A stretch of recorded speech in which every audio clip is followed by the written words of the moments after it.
नमस्कार बंधुमाने, आपण जानिछन्ति कि रामायण केबे गंभीर परिस्थिति रे पहुंचिला? आसंतु जानिबा। बनवास समय रे राम, सीता और लक्ष्मण पंचवाटी रे रहुथिले। गोटे दिन रावण छଳରେ सीताଙ୍କୁ हरण କରିବାକୁ योजना कला। से निजर मामू मारीचंकु सुवर्ण मृग रूप धारण करी पठाइला। सीता ସେହି हरिणକୁ ଦେଖି ମୋହିତ ହୋଇଗଲେ ଓ ରାମଙ୍କୁ ତାହା ଆଣିବାକୁ ଅନୁରୋଧ କଲେ। ଲକ୍ଷ୍ମଣଙ୍କୁ सीताଙ୍କ ପାଖରେ ଛାଡ଼ି ଦେଇ ରାମ ହରିଣ ପଛରେ ଗଲେ। ମାରିଚ ରାମଙ୍କ ସ୍ୱରରେ ଡାକ ପକେଇଲେ, ହେ ଲକ୍ଷ୍ମଣ, ହେ सीता। सीता चिंतित होई लक्ष्मणକୁ ରାମଙ୍କ ସନ୍ଧାନରେ ପଠେଇଲେ। ଲକ୍ଷ୍ମଣ ଯିବା ପୂର୍ବରୁ सीताଙ୍କ ସୁରକ୍ଷା ପାଇଁ ଗୋଟେ ରେଖା ଟାଣିଲେ। ସେହି ରେଖାକୁ କ'ଣ କୁହନ୍ତି କମେଣ୍ଟ କରି ଜଣାନ୍ତୁ। ଲକ୍ଷ୍ମଣଙ୍କ ଯିବା ପରେ ରାବଣ ସାଧୁ ରୂପ ଧାରଣ କରି ଭିକ୍ଷା ମାଗିବାକୁ ଆସିଲେ। सीता ଯେବେ ରେଖା ପାର କରି ଭିକ୍ଷା ଦେବାକୁ ଗଲେ, ରାବଣ ନିଜର ଅସଲ ରୂପକୁ ପ୍ରକାଶ ହୋଇ ତାଙ୍କୁ ବଳପୂର୍ବକ ଉଠାଇ ପୁଷ୍ପକ ବିମାନରେ ବସାଇଦେଲେ। ଆକାଶ ପଥରେ ଲଙ୍କାକୁ ଉଡୁଥିବା ସମୟରେ ରାବଣଙ୍କ ସମ୍ମୁଖରେ ଜଟାୟୁ ଆସିଲେ।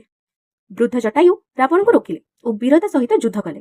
ସେ ନିଜ ଡେଣାରେ ରାବଣର ରଥକୁ ଭାଙ୍ଗିବାକୁ ଚେଷ୍ଟା କଲେ, କିନ୍ତୁ ଶକ୍ତିଶାଳୀ ରାବଣ ତାଙ୍କୁ ଆହତ କରି ତାଙ୍କୁ ଆକାଶରୁ ଭୂମିକୁ ପକାଇଦେଲା। सीता କାନ୍ଦୁଥିବା ବେଳେ ଜଟାୟୁଙ୍କୁ ଆଶୀର୍ବାଦ ଦେଲେ ଓ ନିଜ ଆଭୂଷଣ ଗୁଡାକୁ ତଳକୁ ପକାଇଦେଲେ, ଯାହା ରାମଙ୍କୁ सीताଙ୍କର ସନ୍ଧାନର ସଂକେତ ଦେଇପାରେ। ଏହି ଘଟଣା ହିଁ ରାମାୟଣର ଗମ୍ଭୀର ମୋଡ଼ ଥିଲା। ଏମିତି ଆହୁରି ରାମାୟଣ ଭିଡିଓ ଜାଣିବା ପାଇଁ ଚ୍ୟାନେଲକୁ ସବସ୍କ୍ରାଇବ କରନ୍ତୁ।